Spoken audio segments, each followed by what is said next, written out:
小李子里奥纳多·迪卡皮欧真是个闲不住的人。维密的天使会过时，小李子的女朋友永远不过时，因为等不到他过时，小李子就会换新的。几个月前，他和25岁的女友卡米拉·莫罗尼分手，坐实了他一把年纪还只爱年轻姑娘的癖好，引起不少人的嘲讽。分手不久后，他再次绯闻不断，先是传与模特吉吉哈蒂在一起了，又连开一周派对，与明星兄弟和摆明衣不遮体的模特在豪华游轮上狂欢，都快50岁的人了，真够能折腾的。真正的盖茨比也没他这么爱玩。人人都知道小李子喜欢糜烂享乐的生活，但最近他的狂欢频率还是吓了人一跳。10月底刚参加万圣节派对，11月11号他又给自己在比弗利山庄办了一场盛大的生日趴，几乎半个好莱坞的大明星都去了，比如影帝拉米·马利克、大本的弟弟凯西·艾弗列克、摇滚巨星米克·贾格尔、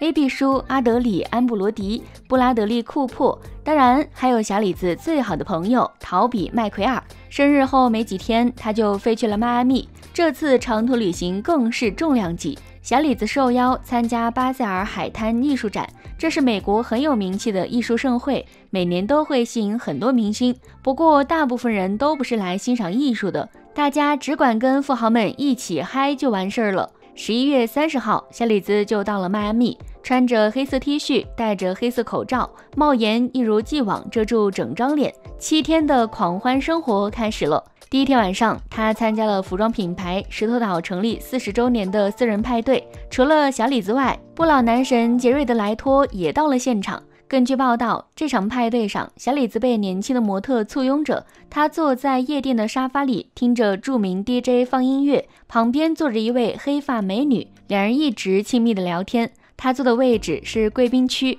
这个区域的名人和模特们都在试图接近小李子，他最后在这里待到凌晨2点才回到酒店。第二天的派对更夸张，他被拍到在瑞士生物制药巨头亿万富翁埃内斯托·贝塔雷利的豪华游艇上玩乐。贝塔雷利的游艇价值1.5亿美元，小李子和他最好的朋友一代蜘蛛侠陶比·麦奎尔一起登上游轮，受邀参加的还有莱托和超模辛迪·克劳馥。今年夏天，小李子就曾在贝塔雷利的游轮上狂欢。根据报道，小李子在船上与模特们聊天，周围有一群人排着队到他的餐桌旁和他搭话。消息人士表示，船上至少有100多名年轻模特，我这辈子没见过这么多模特聚在一起，没有人是普通人，到处都是美女美女美女。这些模特们身着透视的串珠连衣裙，许多人没有穿内衣，在船上晃来晃去。小李子在船上参与了什么活动暂时不清楚，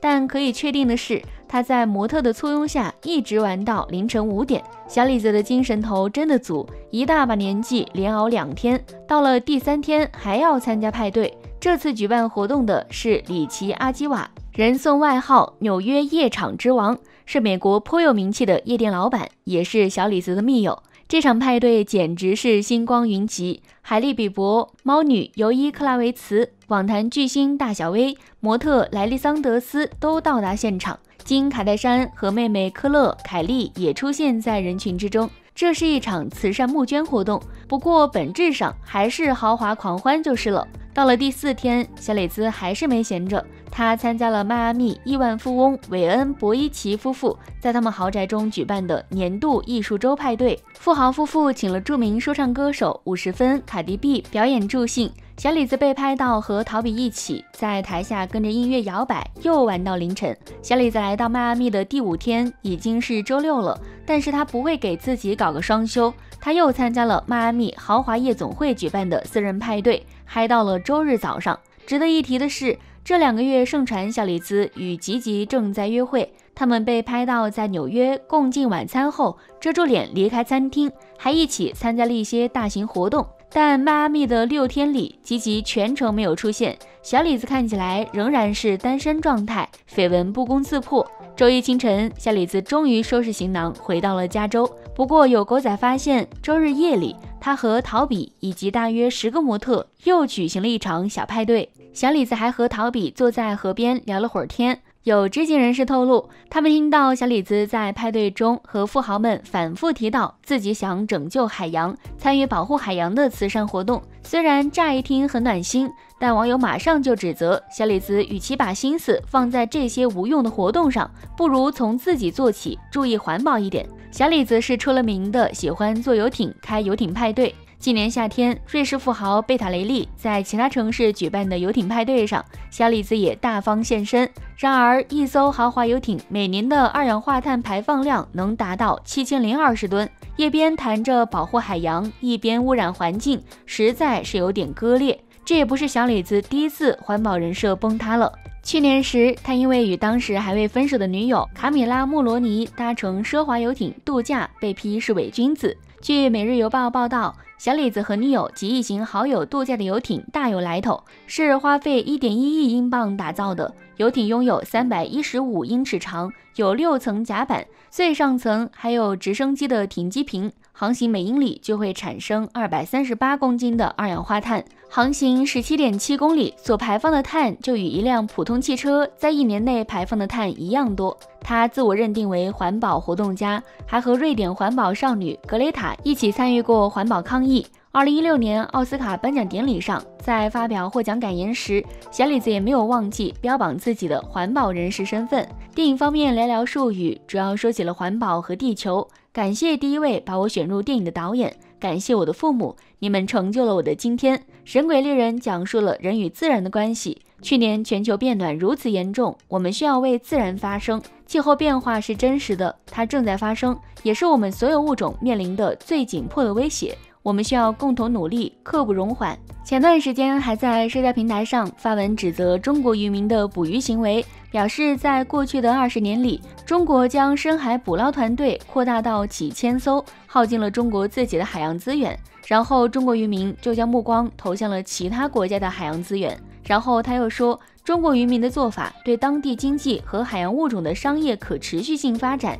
已经造成了巨大的影响。他的意思就是要中国渔民停止这种行为。可实际情况是，中国的人均捕捞量只有10.5公斤，而美国人均捕捞量已经达到18.2公斤，相当于中国的1.7倍。3亿人口的美国吃掉了世界上70%的海产产品。而且说到深海捕鱼，外国人已经捕捞了好多年了，中国只是近几年才去，把锅推给中国合适吗？然而就在小李子站在环保的高地指指点点时，人们发现他乘坐私人飞机的次数也相当之多。2014年的数据显示，他曾在1个半月内乘坐6次私人飞机，在当年这也算是很高频率的数字。2016年，小李子2次坐私人飞机行驶8000多英里到达欧洲。讽刺的是，他竟然是去接受在环保方面的表彰的。环保人士认为，飞机使用的化石燃料过度排放会造成气候变暖，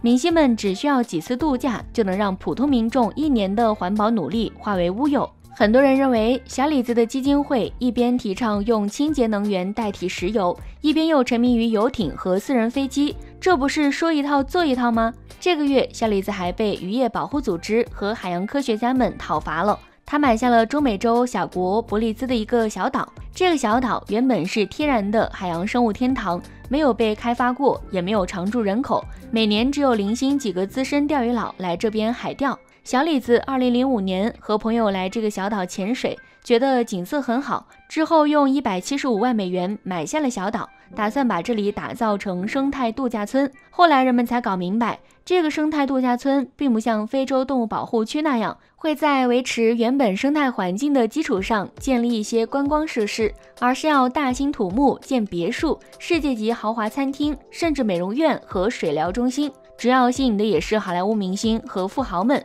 让他们在这里度假、潜水、钓鱼。小李子曾经说，这个项目会恢复和治愈这座小岛，这令渔业部门的学者们很生气，人们都很愤怒。他要为富人建造一个过度装修的度假村来治愈我们的家园，这叫什么逻辑啊？专家表示，工程一旦开启，小岛周边的鱼就会被赶走，水质也会受到污染。这个岛屿需要的是变成海洋保护区，得到真正的保护，而不是利用环保做噱头挣钱。虽然批评声不断，但这个项目并没有停工的意思。开发商表示，2023年底可能就要竣工了，看来污染已经在所难免。因为这些表里不一的行为，以前支持小李子的环保主义者们也对他感到失望。一名活动家表示，他总是标榜自己的环保意识，但这只是一种自我营销罢了。在我看来，他是个伪君子。海钓在伯利斯的旅游业中本来就是最赚钱的业务，他瞅准了这些钱，却要骗大家他是为了环保才做了这笔生意，真的令人厌恶。小李子的环保人设崩了，或许他永远不会崩的，只有长不大的花花公子这个人设了吧。最后，如果喜欢这部影片，别忘了按个赞，或是分享给身边的朋友。感谢您的鼓励，我们下期再见。